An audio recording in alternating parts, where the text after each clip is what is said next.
UAE में कौन सा शब्द बोलने पर देश से निकाला जा सकता है और कहां हील्स पहनकर जाना है मना। ऐसे ही 10 देशों के कायदे कानून के बारे में जानेंगे जिन्हें फॉलो ना करने पर बड़ी सजा का भुगतान करना पड़ सकता है। चलिए शुरू करते हैं। श्रीलंका बुद्धा को लेके काफी सीरियस है। अगर बुद्धा का टैटू शरीर की ऐसी जगह पर है जहां टैटू देखा जा सकता है तो इस देश में दाखिल करना मुश्किल है। किसी तरह के भी बुद्धा के टैटू श्रीलंका में आपत्तिजनक माने जाते हैं और अगर बुद्धा के सामने सेल्फी ली तो ये भी आपकी मुश्किलें और बढ़ा सकता है। ऐसा करने से सेल्फी लेते वक्त आपकी पीठ बुद्धा की तरफ होगी जिसे डिसरिस्पेक्टफुल माना जाता है। ऐसा ही कुछ रूल है टर्की में। टर्की में आप वहाँ के नेशनल फ्लैग की तरफ पीठ नहीं कर सकते क्योंकि ऐसा करने से वहाँ की करेंसी और नेशनल फ्लैग दोनों की बेइज्जती मानी जाती है। और अगर आप ऐसा करने के बाद गलती नहीं मानते तो 6 महीने से लेके 3 साल तक की जेल की सजा है। अगर आपको हील्स पहनना पसंद है तो ग्रीस जाते वक्त हील्स पैक ना ही करें तो बेहतर होगा। 2009 से अथॉरिटीज ने ग्रीस के एक्रोपोलिस सिटी में लोगों के हील्स पहनने पर प्रतिबंध लगाया है ताकि इससे 2500 साल पहले की बनाई गई ये बिल्डिंग्स हील्स के द्वारा खराब ना हो। स्विट्जरलैंड के काफी अपार्टमेंट ब्लॉक्स में रात को 10 बजे के बाद फ्लश करना मना है क्योंकि इसे नॉइज पोल्यूशन माना जाता है। हालांकि ये कोई क्रिमिनल ऑफेंस नहीं है लेकिन पड़ोसी इसे रूट जरूर मानते हैं। अगर आप बच्चे का नाम रखना चाहते हैं तो क्या फर्क पड़ता है कि आप दुनिया के कौन से कोने में हैं, राइट? Not really.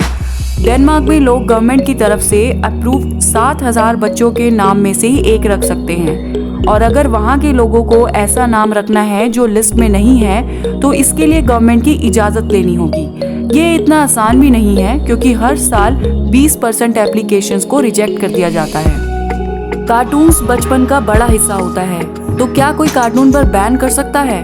असल में ऐसा पोलैंड में है। विनी द पू एक भालू के कैरेक्टर का कार्टून है।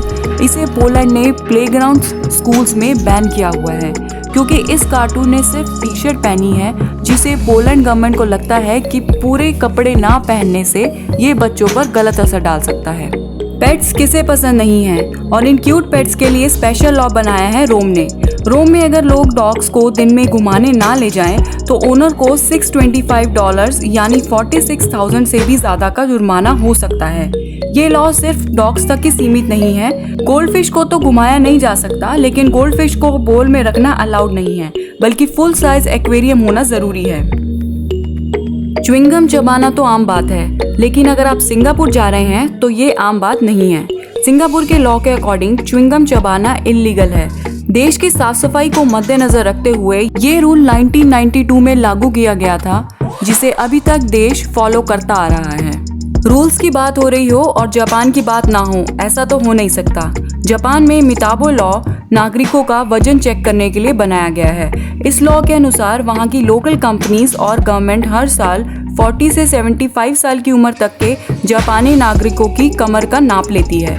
आदमियों के लिए 33.5 इंचेस और औरतों के लिए 35.5 इंचेस तक के लिमिट है और जो इस टेस्ट में फेल कर जाते हैं डाइटिंग और एजुकेशन से उनकी मदद की जाती है।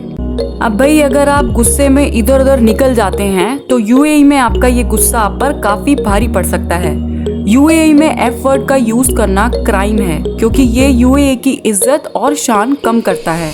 यूएई के पीनल कोड में आर्टिकल 373 के अकॉर्डिंग गालियां देना सजा के लायक क्राइम है जिससे 1 साल की जेल और 10,000 दिरहम यानी 2 लाख रुपए का जुर्माना है और फिंगर दिखाने पर देश से निकाला भी जा सकता है।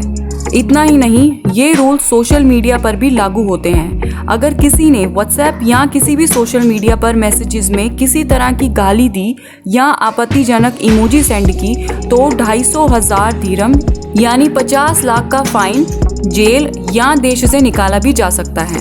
इनमें से कौन सा रूल आपको सबसे अजीब लगा कमेंट्स में जरूर बताइए और लाइक और सब्सक्राइब करना ना भूलें। ऐसे ही इंटरेस्टिंग फैक्ट्स के साथ वापस लौटेंगे, तब तक के लिए साइनिंग ऑफ।